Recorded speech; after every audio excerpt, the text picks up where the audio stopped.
Yes, like Brian mentioned, I've been coming to Zion for a while, and if you know anything about me, you know that I like to talk, so I'm super excited to do this. Also, if you know anything about me, I just talk. The more nervous I get, the more I talk, and so tonight I'm using notes so I don't get nervous, and that way also we don't, I would love to be here for 2 hours with y'all, but it's a school night, so we're not going to do it that way. We're not going to do it that way. So yes, Brian mentioned, and if you didn't know already, Lent is coming up, right?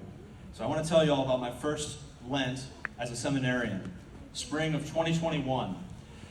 It was a classic first-year seminarian move. I decided that I was going to give up meat for the entirety of Lent. And then on Fridays, when everyone is giving up meat, I was going to give up food altogether. And if that wasn't enough, I was going to also keep that fast all the way until Saturday evening. By the third week of Lent, I was really in a groove. I was doing it. I was doing Lent way better and way harder than everyone else.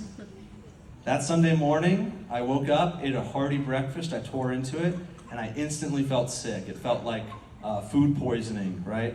And I immediately knew that the food was fine, but by my fasting, I had made the food, poison. And so I suited up in my cassock, but I almost fainted on my way to the chapel. I was supposed to altar serve that day, which in a house full of seminarians, we're all altar servers. It's pretty embarrassing. I wasn't able to serve. I wasn't even able to go to Mass that Sunday. Humiliated, I was summoned by the rector to his office that evening. The rector of the seminary is basically the principal, for those who don't know. So, that's pretty bad. It's pretty scary. Back then, our rector was this wily old priest. He had been in seminary formation at that point for 50 years, so he had quite literally seen it all. And I go up to his office door that evening, and I knock on it. And I knock on his door, and I think I knocked so softly that it didn't even make a noise.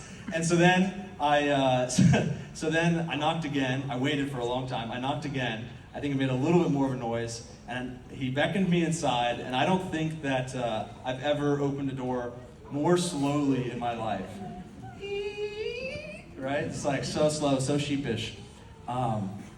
His face was buried in a book, and he had his reading glasses on and his just one lamp in his office on, and he hardly even looking up from the book, he says to me, "Mr. Birkofer, have you done it? You're such a big boy with your big fast. Have you finally earned God's love?" It was a total put down. Of course, we can't earn God's love, but ever since the garden, that's all